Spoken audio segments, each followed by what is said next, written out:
All right, so before you guys play, can we have a little chat? Is that cool? Yes, very cool. Ah. All right. There's so many different places to start, but I think I'm going to start with just something from the beginning, and then I want to talk about everything that's gone on the last month. Pete, first you. The first time you ever heard a Fall Out Boy song on the radio, what city were you in, and where were you when that happened? I was in Chicago, and... Yeah. Security? I can't even remember what I was doing. I was probably getting yelled at by my dad, I'm guessing. You were doing what with your dad? I think I was getting yelled at. Oh, getting yelled at for your dad. Whatever else would probably be funny, too. Probably for spilling paint in the garage or something.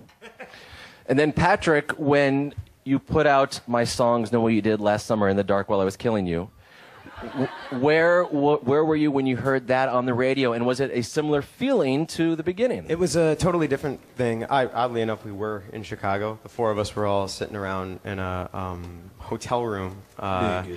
Yes.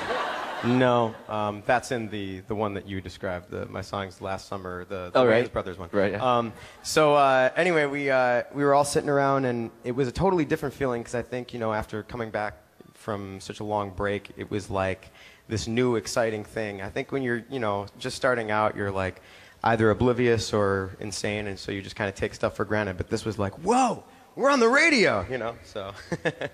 And then there's one thing I want to talk about when you decided, all right, we're doing this, we're making new music, we're going to get Butch Walker, and we're going to talk music geekness for just a second. Butch Walker, who you work with, who produced the album, I love that guy, and he's worked with rock guys, non-rock guys. Why did you work with Butch Walker, who is awesome? For exactly the reason that you just described, that he had a rather broad understanding of music, and we've always kind of fit somewhere off the beaten path because we're when we play like pop shows, we're like the heaviest band there, but then we play like metal shows and we're like the wimpiest band there, so it's like there was always something strange about us, and Butch totally speaks that language, so. And he rides a motorcycle through Venice a lot. Yes, based on his Twitter. Yeah, and the you are in the motorcycle space. They're not in yours. Like when you're in the studio, that's where they belong. How's everything going with you? Pretty good. Most favorite thing that has happened over the last 6 months because the band is back together so far? I saw Star Trek 2 with Patrick. That was great. That was my favorite. Was it? No, I don't know. It's just been awesome. I'm glad that we're playing shows, and playing with these guys is my favorite thing, so. Nice. Oh, stop. A few more questions, and then we're going to get live music. Pete, I would like to ask you, was there a discussion when the band was coming back together about expectations at all, or did you have any expectations? Have they been met? They've definitely been exceeded, I think. Yeah. I feel like at that first meeting, it was a little like nerve-wracking. This hadn't happened yet, but after watching the Game of Thrones Red Wedding episode, I was like, holy shit, that kind of felt like that was going to happen. Like, Andy Hurley smiles and then gets stabbed. I don't know. It's all weird. Oh, why do I get stabbed? No, you smile and I get stabbed. I wouldn't do that. I'm one of the Starks. Come on. No, but I think that they've far been exceeded. We didn't really think or foresee that it was going to be the song was going to be played on the radio, and we'd be able to play in front of all these people and get to do everything second time, like a version 2.0. So that's awesome. And I like your beard too. Thank you. I like your smile.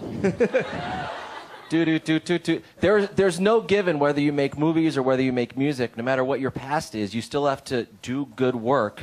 And if you don't, the fans and the music is not going to work. And obviously, you guys did great work. So I'm so happy for you guys. Great job on everything. Thank you very much. And real quick, I have to get the fans involved. These are my two new friends. We did not go to the same hairstylist, but they're awesome. Okay, what is your question? We were wondering what your inspiration behind I've Got a Dark Alley was. Oh my God, we didn't rehearse that enough. That was amazing. That was so good. That was like so sorry. So unison. Oh yeah. Pete Wentz. Jog my memory. How does that one go? That was always abbreviated summer song, right? Oh yeah. Right. That's the Yes, I am serious because you want to know what? Early on, we didn't discuss the titles, so. I see a bus headed towards me. Yeah. But you know the joke me something awful, just like that. That one. I love that. I think that like going into like the precipice that like headed into coming out of, I guess, Take This to Your Grave. We weren't really sure where we were going to end up and how big and crazy things were going to get. So I think that song was kind of like an answer to that, and an answer to like a lot of anxiety and that kind of stuff. It was a reaction from like the other side of it, because you have all this anxiety going into it, and then it's kind of like, it'll all be okay, baby lamb. You're all right. And then I guess musically, one of the things going into Cork Tree, we were really happy with Take This to Your Grave. We were really proud of that record. And I kind of thought right away that the worst thing we could do would be to like just do that record over again, because it would have been almost an insult to it. Like, just it, makes it into a commodity instead of art or whatever. So I think we were kind of like just throwing everything at the wall in terms of stylistically. And when I look at Cork Tree, it's a really all over the place kind of record, because there's every other song is like a completely different, it sounds like a different band to me.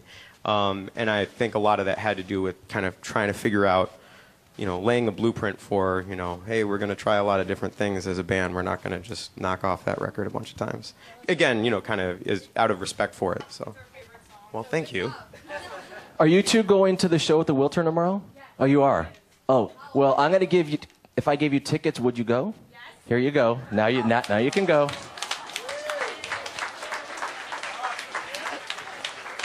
You did it. And Rusty the Bailiff has some documents for you to sign after this, so we'll see in the back. Okay, last question, and then we'll get some live music. What is your name? Josie. Josie, go for it.